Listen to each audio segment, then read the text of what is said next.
Hello friends, the reading capsule पर आप सभी का दिल से स्वागत है।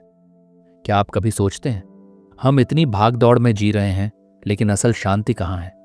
क्या वाकई ध्यान, साइलेंस और भीतर की यात्रा सिर्फ साधु संतों के लिए है, या क्या एक आम इंसान भी बुद्ध बन सकता है? अगर आपके मन में ऐसे सवाल आते हैं तो आज का वीडियो सिर्फ आपके लिए है। आज हम जानेंगे डिस्कवर्ड बुद्ध, ओशो की इस अनमोल किताब से, कि बुद्ध कौन थे और क्या वो सिर्फ एक इंसान थे या एक चेतना जिसे हम भी पा सकते हैं। अध्याय 1, बुद्ध क्या हैं, ओशो। अध्याय 1 की शुरुआत एक मौलिक सवाल से करते हैं। क्या बुद्ध महज एक ऐतिहासिक व्यक्ति थे या वे कुछ और हैं? यह अध्याय बुद्ध के नाम के पीछे छुपे वास्तविक अर्थ को समझाने का प्रयास करता है। ओशो कहते हैं कि बुद्ध केवल सिद्धार्थ गौतम का नाम नहीं है। बुद्ध एक स्थिति है, एक आंतरिक अनुभव है। बुद्ध का अर्थ है जागा हुआ व्यक्ति। जो व्यक्ति अपने भीतर की अज्ञानता को पार करके पूर्ण रूप से सचेत हो गया हो, वही बुद्ध है। इसलिए ओशो यह जोर देकर कहते हैं कि हर इंसान में बुद्धत्व की संभावना है। ये कोई बाहर से आने वाली शक्ति नहीं, बल्कि हमारे भीतर छुपी हुई चेतना है, जिसे जागृत किया जा सकता है। ओशो इस अध्याय में यह भी समझाते हैं कि धार्मिक परंपराओं ने बुद्ध को एक मूर्ति बना दिया है, जबकि बुद्ध स्वयं मूर्ति विरोधी थे। वे जीवन के सीधे अनुभव पर जोर देते थे ना कि धार्मिक कर्मकांडों पर। उन्होंने हमेशा कहा कि सत्य को किसी किताब में मत ढूंढो, उसे अपनी अंतरात्मा में खोजो। ओशो इसी बात को और गहराई से समझाते हैं कि कैसे बुद्ध ने ईश्वर की अवधारणा को चुनौती दी और ध्यान को जीवन का केंद्र बनाया। बुद्ध ने कहा कि दुख जीवन का स्वभाव है, लेकिन इसका समाधान भी भीतर ही छुपा है। ध्यान यानी ध्यानपूर्वक जीना ही वह साधन है जिससे हम दुख की जड़ को काट सकते हैं। ओशो ध्यान की व्याख्या सिर्फ एक तकनीक के रूप में नहीं, बल्कि एक जीवन शैली के रूप में करते हैं। उनके अनुसार ध्यान कोई अभ्यास नहीं, बल्कि आपकी मौजूदगी की गहराई है। ओशो इस अध्याय में यह भी स्पष्ट करते हैं कि बुद्ध का मार्ग कोई विश्वास का मार्ग नहीं है, बल्कि अनुभव का मार्ग है। जब तक आप स्वयं न देखें, तब तक कोई भी सत्य आपके लिए सच नहीं हो सकता। इसलिए बुद्ध कहते हैं, पहले जानो फिर मानो। ओशो इसे सत्य की खोज की वैज्ञानिक पद्धति कहते हैं। अध्याय 1 की प्रमुख बातें। बुद्धत्व हर इंसान में संभावित है। ध्यान ही उस अवस्था तक पहुंचने का माध्यम है। बुद्ध ने अंधविश्वासों को तोड़ा और सीधे अनुभव को महत्व दिया। सत्य के लिए खुद से प्रश्न करना आवश्यक है।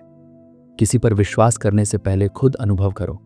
अगर बुद्धत्व हर इंसान में छुपा हुआ है, तो फिर क्या वजह है कि हम सभी अब तक अंधकार में जी रहे हैं? क्या कारण है कि ध्यान को समझते हुए भी हम उससे दूर हैं?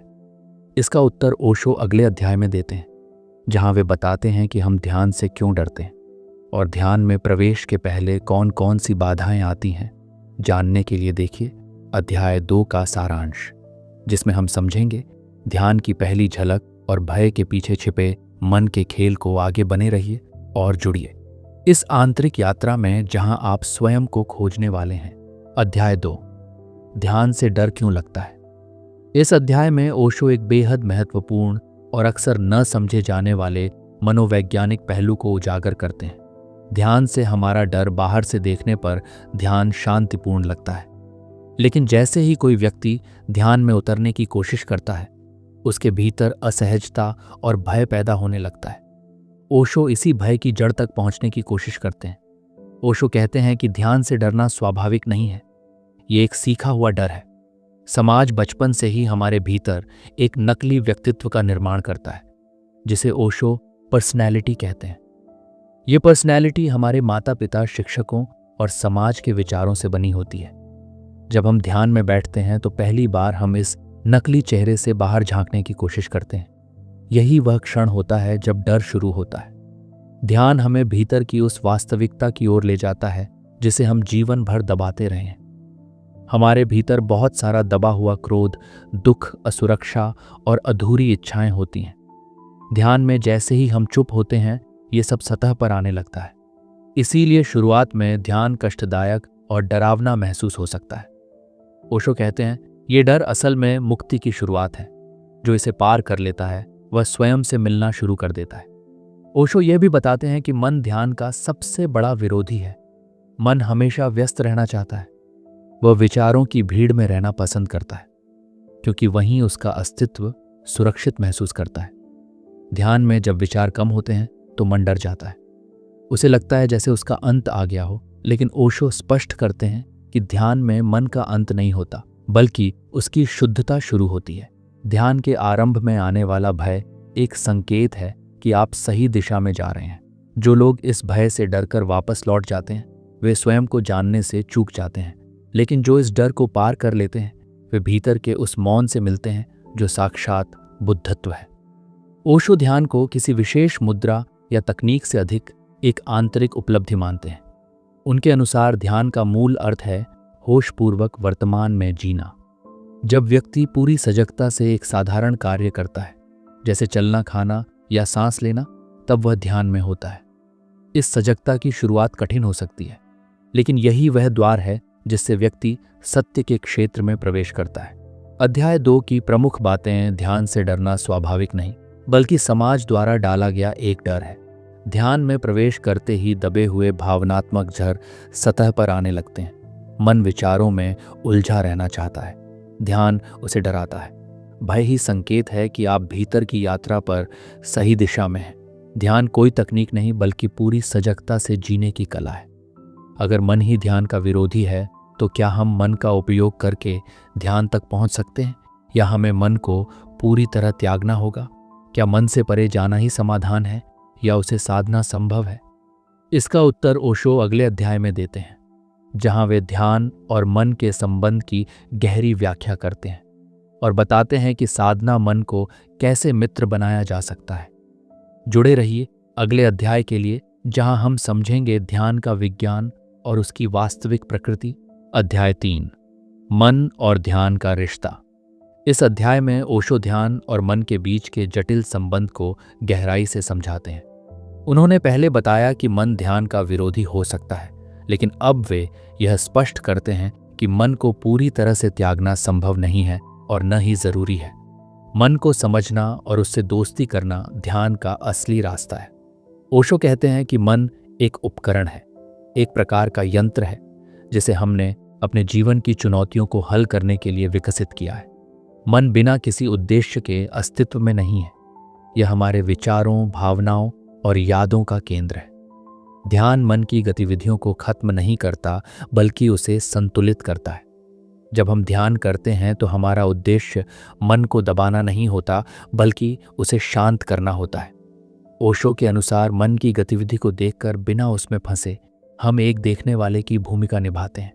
ये जागरूकता हमें मन से दूर नहीं करती, बल्कि मन के भीतर एक नई समझ पैदा करती है। ओशो बताते हैं कि मन का काम विचारों को जन्म देना है, लेकिन जब हम अपने आप को उन विचारों से अलग कर लेते हैं तो हम एक नई चेतना की स्थिति में पहुंच जाते हैं। इसे ही ध्यान कहते हैं। ध्यान वह स्थिति है जहां मन मौजूद तो है, लेकिन वह आपको नियंत्रित नहीं करता।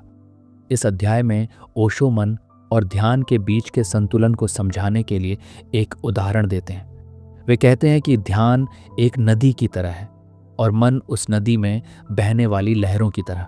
लहरें जितनी भी उछलें, नदी बनी रहती है।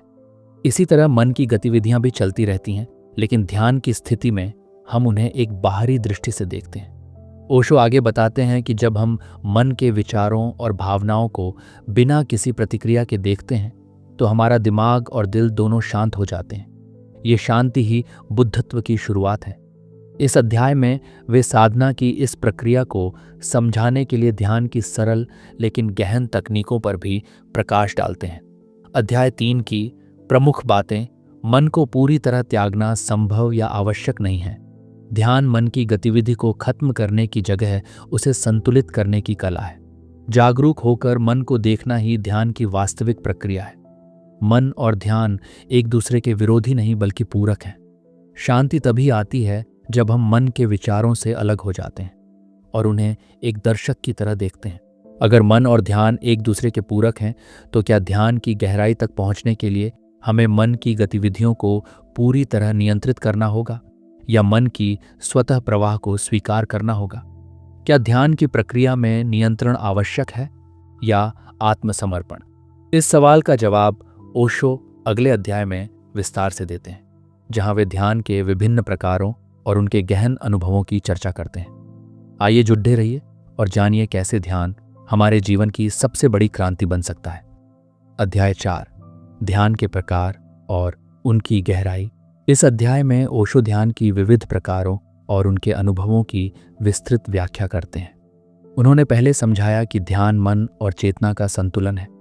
अब वे बताते हैं कि ध्यान एक ही रूप में नहीं होता, बल्कि उसकी अनेक अवस्थाएं और तरीके हैं जो व्यक्ति की स्थिति और उसकी समझ के अनुसार बदलते रहते हैं। ओशो कहते हैं कि ध्यान को समझना जरूरी है, क्योंकि बिना सही समझ के ध्यान केवल एक तकनीक या अभ्यास बनकर रह जाता है।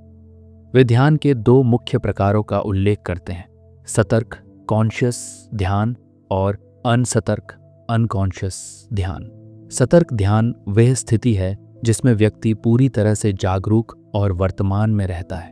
अनसतर्क ध्यान में व्यक्ति बिना किसी सचेत प्रयास के अपने अंदर की गहराइयों में डूब जाता है। ओशो ध्यान को एक नदी की तरह बताते हैं जिसमें सतर्कता की लहरें और अवचेतन की धाराएं एक साथ बहती हैं। कुछ ध्यान अभ्यास व्यक्ति को सतर्कता की ओर ले जाते हैं, जिससे वह पूरी तरह वर्तमान में आता है, तो कुछ ऐसे भी होते हैं जो अवचेतन की गहराइयों में जाकर वहां छिपी ऊर्जा और चेतना को जगाते हैं। वे ध्यान की विविध तकनीकों जैसे ध्यान के लिए सांस पर ध्यान देना, मंथन छोड़ना, ध्यान के दौरान ध्यान केंद्रित करना और मन की गहराई में जाना सभी को समझाते हैं और बताते हैं कि हर व्यक्ति के लिए सही ध्यान का तरीका अलग होता है। यही वजह है कि बुद्ध ने भी किसी एक निश्चित ध्यान पद्धति का पालन करने की सलाह नहीं दी, बल्कि हर व्यक्ति को स्वयं अपने लिए सही रास्ता खोजने को कहा। ओशो यह भी कहते हैं कि गहरा ध्यान तब होता है जब मन की सतत गतिविधि धीरे धीरे कम हो जाती है और एक शुद्ध चेतना की स्थिति पैदा होती है। इस स्थिति में व्यक्ति का अनुभव होता है कि वह अपने आप से और समस्त संसार से जुड़ा हुआ है। यही वह स्थिति है जहां बुद्धत्व प्रकट होता है। इसके साथ ही ओशो इस अध्याय में यह भी बताते हैं कि ध्यान की प्रक्रिया में धैर्य और समय की जरूरत होती है। शुरुआत में कई बार मन वापस विचलित हो जाता है, लेकिन लगातार अभ्यास से मन की गहराई में पहुंचा जा सकता है। ध्यान केवल शरीर या दिमाग की शांति नहीं, बल्कि संपूर्ण अस्तित्व की जागरूकता है। अध्याय 4 की प्रमुख बातें। ध्यान के कई प्रकार होते हैं जिनकी प्रकृति और गहराई अलग अलग होती है। सतर्क और अनसतर्क दोनों तरह के ध्यान आवश्यक हैं। हर व्यक्ति के लिए ध्यान का सही तरीका अलग होता है। गहरा ध्यान शुद्ध चेतना की स्थिति है, जहां व्यक्ति एकता का अनुभव करता है। ध्यान के लिए धैर्य और निरंतर अभ्यास जरूरी है। अगर ध्यान की इतनी सारी विधियां हैं और हर किसी के लिए अलग अलग ध्यान संभव है, तो फिर हम अपने लिए सही ध्यान कैसे खोजें? क्या बुद्ध ने इस खोज के लिए कोई मार्गदर्शन दिया है या इसे पूरी तरह हमारे अनुभव पर छोड़ दिया है? इस सवाल का उत्तर ओशो अगले अध्याय में देते हैं, जहां वे बुद्ध के जीवन और उनके साक्षात्कारों के आधार पर ध्यान की खोज की राह बताते हैं। आइए मिलकर समझें कि कैसे बुद्ध का जीवन हमें ध्यान की असली खोज में मदद करता है। जुड़ते रहिए अगले अध्याय के लिए। अध्याय 5, बुद्ध का जीवन और ध्यान की खोज। इस अध्याय में ओशो हमें गौतम बुद्ध के जीवन की गहराई से यात्रा पर लेकर चलते हैं, ताकि समझा जा सके कि कैसे उन्होंने ध्यान और जागरूकता की असली खोज की। बुद्ध का जीवन सिर्फ एक ऐतिहासिक घटना नहीं, बल्कि एक अंदरूनी क्रांति की कहानी है जो हर इंसान के लिए प्रेरणा बन सकती है। ओशो बताते हैं कि सिद्धार्थ गौतम का जन्म एक राज परिवार में हुआ था, लेकिन उनके मन में हमेशा से जीवन के बड़े सवाल थे। दुख क्या है, उसका कारण क्या है और उससे मुक्ति कैसे पाई जा सकती है। उन्होंने जीवन के सुख दुख दोनों का अनुभव किया, लेकिन कभी भी यह समझ पाने में असफल रहे कि असली शांति कहाँ से आएगी। सिद्धार्थ ने अपने घर बार और सारी ऐश्वर्य छोड़कर ध्यान और तपस्या की राह पकड़ ली। उन्होंने जंगलों में कई साल ध्यान लगाया, कठिन साधनाएं की, लेकिन फिर भी उन्हें वह गहरा अनुभव नहीं मिला जिसकी तलाश थी। ओशो कहते हैं कि यह दिखाता है कि बाहरी तपस्या या कर्मकांड से ध्यान का सही अनुभव नहीं होता। फिर उन्होंने बुद्धत्व की खोज के लिए जो सबसे महत्वपूर्ण कदम उठाया वह था बोधि वृक्ष के नीचे बैठना और पूरी तरह से आत्मसमर्पण कर ध्यान में डूब जाना। इस गहन ध्यान की अवस्था में उन्होंने सारे भ्रम और मोह से मुक्त होकर सत्य का साक्षात्कार किया। ये वह क्षण था जब सिद्धार्थ गौतम बुद्ध बने। ओशो इस अध्याय में जोर देते हैं कि बुद्धत्व कोई विशेष योग्यता या जन्मजात गुण नहीं है, बल्कि यह एक ऐसी चेतना की स्थिति है जिसे हर कोई पा सकता है यदि वह सही मार्ग पर चलता है। बुद्ध का जीवन एक उदाहरण है कि कैसे साधना, तपस्या और आत्मनिरीक्षण से हम अपनी वास्तविकता को पहचान सकते हैं। इसके अलावा ओशो बताते हैं कि बुद्ध ने अपने ज्ञान को धर्म के रूप में स्थापित नहीं किया, बल्कि वे हमेशा अपने शिष्यों को सिखाते थे कि वे किसी भी धर्म या विचार को बिना अनुभव किए माने नहीं। यह अनुभववादी और वैज्ञानिक दृष्टिकोण ही उनकी सबसे बड़ी शिक्षा थी। अध्याय 5 की प्रमुख बातें। बुद्ध का जीवन ध्यान और जागरूकता की असली खोज की प्रेरणा है। बाहरी साधना से नहीं बल्कि गहरे आत्मसमर्पण से ध्यान का अनुभव होता है। बुद्धत्व कोई जन्मजात गुण नहीं, बल्कि हर किसी के लिए उपलब्ध चेतना की स्थिति है। बुद्ध ने धर्म की जगह अनुभव को प्राथमिकता दी और लोगों को स्वयं की खोज करने को कहा। अगर बुद्धत्व हर व्यक्ति के लिए संभव है और अनुभव से ही सत्य को समझा जा सकता है, तो क्या यह मार्ग सबके लिए समान होता है या हर किसी की यात्रा अलग होती है? क्या ध्यान और जागरूकता की राह में आने वाली बाधाएं भी समान होती हैं या वे व्यक्ति विशेष के अनुसार बदलती हैं? इस सवाल का जवाब ओशो अगले अध्याय में देते हैं, जहां वे ध्यान की राह में आने वाली सामान्य और खास बाधाओं की विस्तार से चर्चा करते हैं। जुड़ते रहिए अगले अध्याय के लिए ताकि समझ सकें कैसे हम अपनी आंतरिक यात्रा में आने वाली कठिनाइयों को पार कर सकते हैं। अध्याय 6, ध्यान की राह में आने वाली बाधाएं। इस अध्याय में ओशो ध्यान की यात्रा में आने वाली सामान्य और खास बाधाओं पर विस्तार से बात करते हैं। वे बताते हैं कि ध्यान कोई आसान रास्ता नहीं है और हर व्यक्ति के सामने अपने मन, भावनाओं और जीवन की चुनौतियों के रूप में बाधाएं आती हैं। लेकिन इन्हीं बाधाओं को समझना और पार करना ही ध्यान और आत्मज्ञान की असली परीक्षा है। ओशो कहते हैं कि सबसे पहली बाधा हमारा खुद का मन है। मन स्वभावतः अस्त व्यस्त और व्याकुल रहता है। जब हम ध्यान में बैठते हैं तो मन शांति चाहता है, लेकिन असल में वह शांति से डरता भी है, क्योंकि अध्याय 6 की प्रमुख बातें। मन की व्याकुलता और नियंत्रण खोने का डर सबसे बड़ी बाधा है। पुरानी भावनाओं को दबाने की बजाय स्वीकारना जरूरी है। बाहरी जीवन की समस्याएं ध्यान में बाधा डालती हैं, लेकिन ध्यान उनका सामना करने की कला सिखाता है। ध्यान की राह में आने वाले भय और उलझने चेतना को मजबूत करती है। बाधाओं को पार करना ही ध्यान और आत्मज्ञान की परीक्षा है। जिज्ञासु और महत्वपूर्ण सवाल। अगर ध्यान की राह में इतनी बाधाएं आती हैं तो क्या इसका मतलब है कि ध्यान हर किसी के लिए नहीं है? क्या बाधाओं को पार करने के लिए किसी खास योग्यता या गुरु की आवश्यकता होती है, या ये सभी अपने आप भी पार कर सकते हैं? इस सवाल का उत्तर ओशो अगले अध्याय में देते हैं, जहां वे गुरु और साधक के संबंध तथा ध्यान की सही शिक्षा की भूमिका पर चर्चा करते हैं। आइए जुड़े रहिए अगले अध्याय के लिए ताकि जान सकें ध्यान की यात्रा में मार्गदर्शन का क्या महत्व है। अध्याय 7, गुरु और साधक का रिश्ता, ध्यान की सही शिक्षा का महत्व। इस अध्याय में ओशो गुरु शिष्य संबंध और ध्यान की सही शिक्षा की भूमिका पर गहराई से चर्चा करते हैं। वे बताते हैं कि ध्यान की यात्रा एक अकेला सफर नहीं होता, बल्कि सही मार्गदर्शन के बिना ये यात्रा बहुत कठिन और भ्रमित कर देने वाली हो सकती है।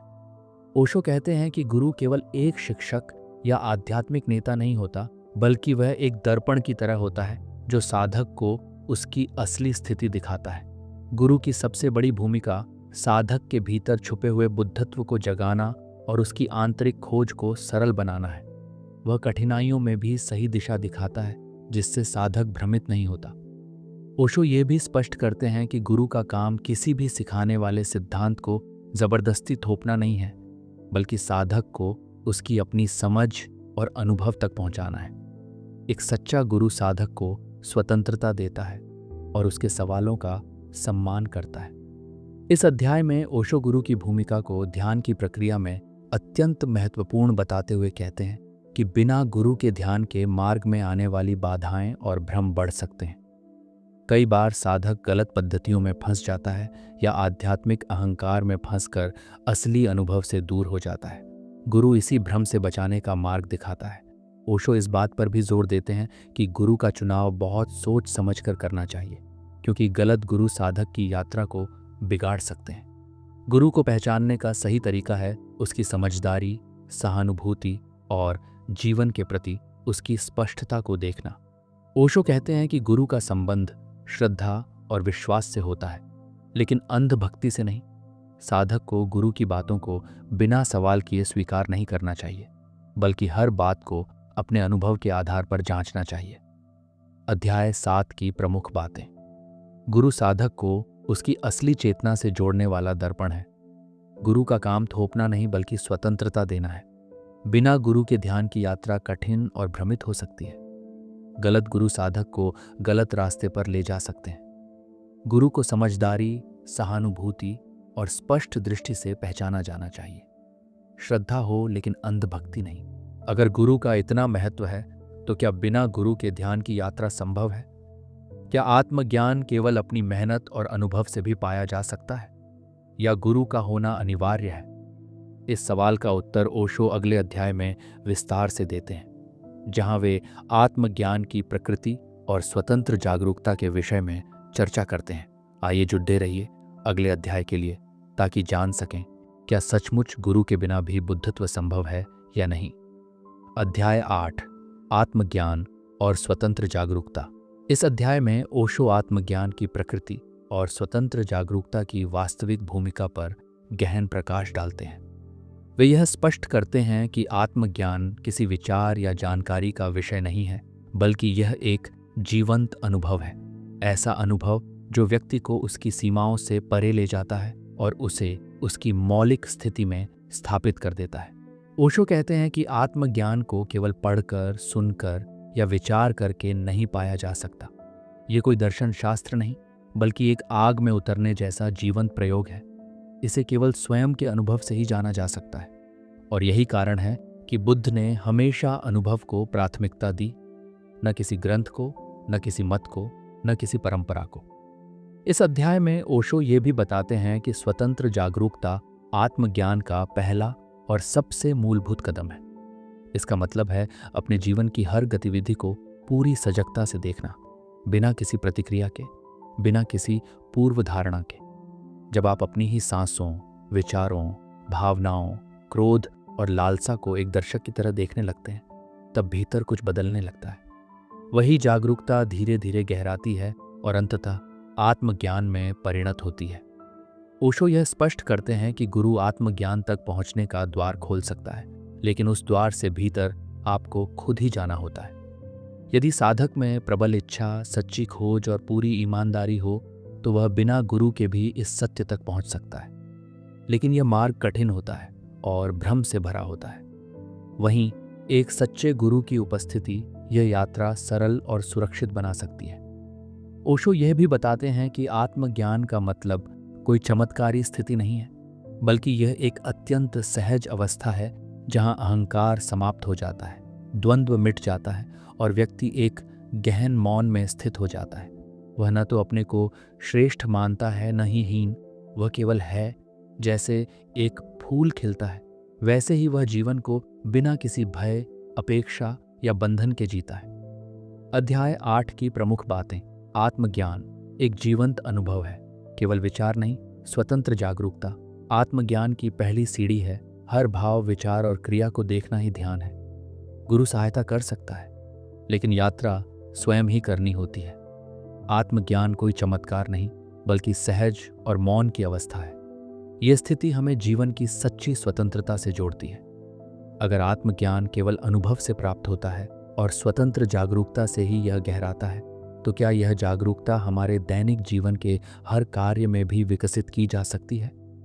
क्या ध्यान सिर्फ बैठकर करने की चीज़ है, या हम चलते फिरते, खाते पीते, बोलते हुए भी ध्यान की अवस्था में रह सकते हैं? इस सवाल का उत्तर ओशो अगले अध्याय में देते हैं, जहां वे ध्यान को जीवन की हर क्रिया में कैसे लाया जा सकता है, इस पर विस्तार से बात करते हैं। जुड़े रहिए अगले अध्याय के लिए, ताकि जान सकें ध्यान कोई क्रिया नहीं, बल्कि एक जीवन शैली कैसे बन सकती है। अध्याय 9, ध्यान क्रिया नहीं, जीने की कला।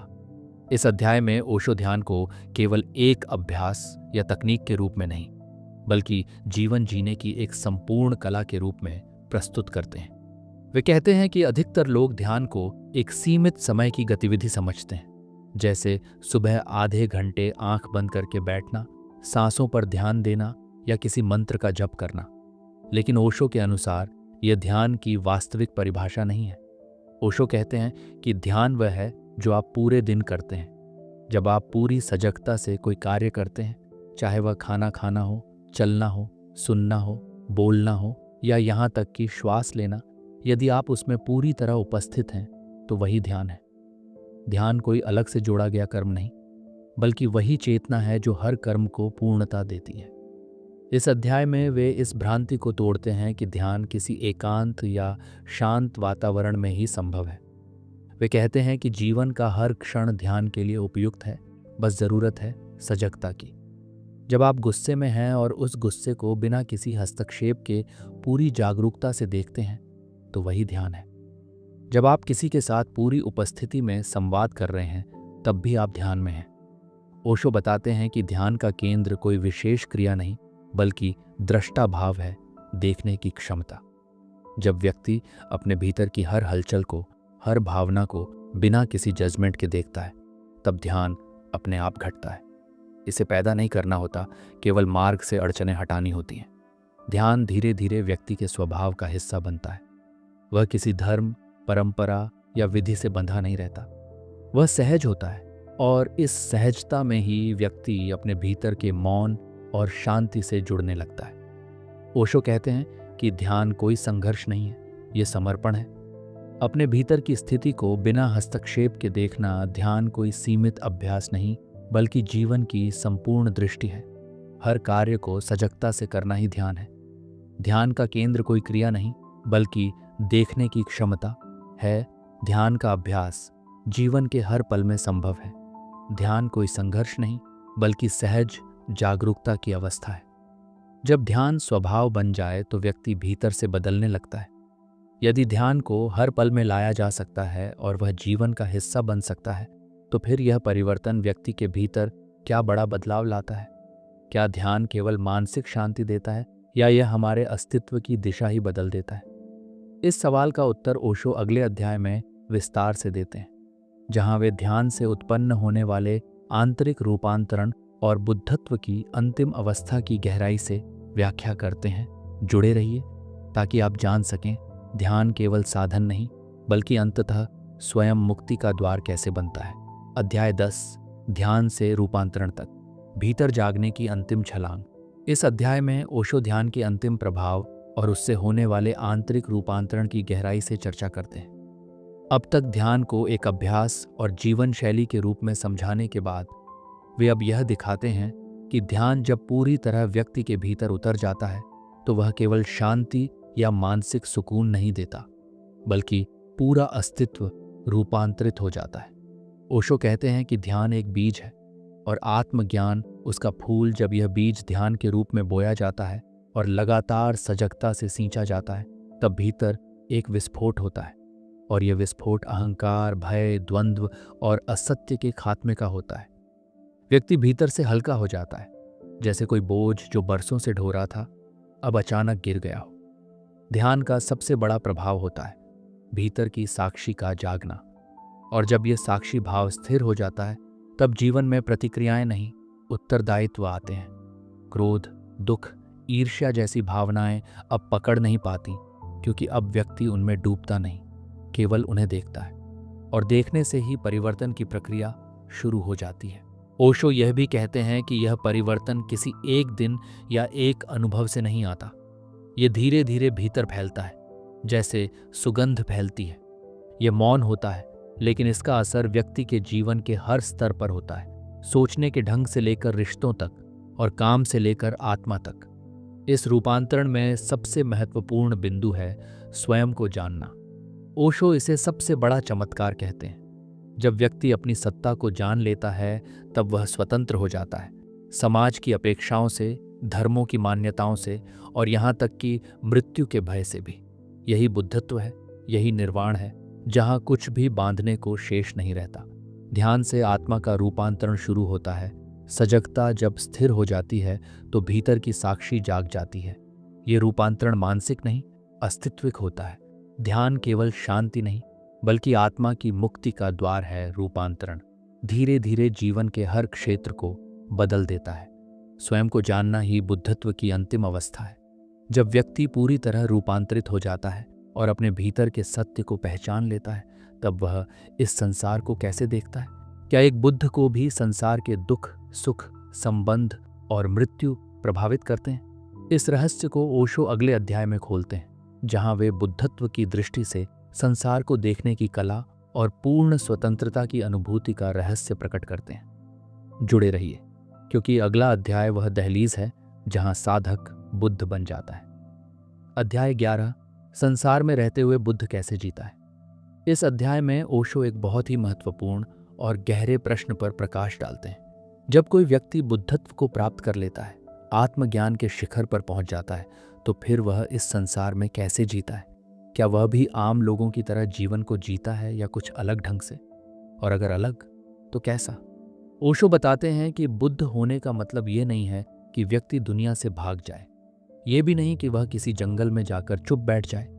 एक सच्चा बुद्ध संसार से भागता नहीं, बल्कि पूरी सजगता के साथ संसार के भीतर रहता है, लेकिन भीतर से वह दुनिया से निर्लिप्त होता है। जैसे कमल का फूल पानी में होते हुए भी पानी से अछूता रहता है। बुद्धत्व को प्राप्त व्यक्ति संसार में उसी तरह कार्य करता है जैसे कोई अभिनेता मंच पर अभिनय करता है, पर जानता है कि यह अभिनय है। वह रिश्तों को निभाता है, कार्य करता है, भोजन करता है, संवाद करता है, लेकिन भीतर से उसमें कोई लगाव नहीं होता, कोई चाह नहीं होती। ये चाह और लगाव ही दुख का कारण है, और बुद्ध उससे मुक्त होता है।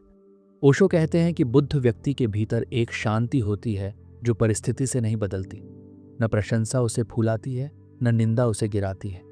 वह साक्षी भाव में स्थित रहता है, और यह साक्षी भाव ही उसकी असली शक्ति होती है। वह दुनिया में रहते हुए भी दुनिया से परे होता है। सबसे सुंदर बात यह है कि बुद्ध संसार में रहकर भी करुणा का स्रोत बन जाता है। अब उसका कोई व्यक्तिगत लक्ष्य नहीं होता, न कोई इच्छा, न कोई आकांक्षा। वह केवल इसलिए जीता है कि दूसरे लोगों को भी उसी प्रकाश की ओर ले जा सके जिसमें वह स्वयं पहुंच चुका है। बुद्ध संसार से भागता नहीं, सजगता से उसमें जीता है। उसके भीतर कोई अपेक्षा या लगाव नहीं होता। वह साक्षी भाव में स्थित रहता है। हर परिस्थिति में शांत और संतुलित बुद्ध का जीवन अभिनय की तरह होता है, पर वह अभिनय में खोता नहीं। उसकी करुणा स्वाभाविक होती है। बिना प्रयत्न के वह केवल जीता है ताकि दूसरे भी अपने भीतर की रोशनी को जान सकें। अब तक की यात्रा में हमने ओशो के माध्यम से बुद्ध के जीवन, ध्यान, गुरु की भूमिका और आत्मज्ञान की गहराई को समझा। ओशो बताते हैं कि बुद्धत्व कोई लक्ष्य नहीं, बल्कि हमारी मौलिक स्थिति है जिसे जागरूक होकर पहचाना जा सकता है। अगर यह वीडियो आपको भीतर झांकने को प्रेरित कर रहा है, तो ये सही शुरुआत है। क्या आप ध्यान को एक जीवन शैली बनाना चाहते हैं? क्या आप हर पल सजग रहकर जीना सीखना चाहते हैं? तो वीडियो को लाइक करें, चैनल को सब्सक्राइब करें और कमेंट में बताएं ओशो की कौन सी बात आपके दिल को छू गई।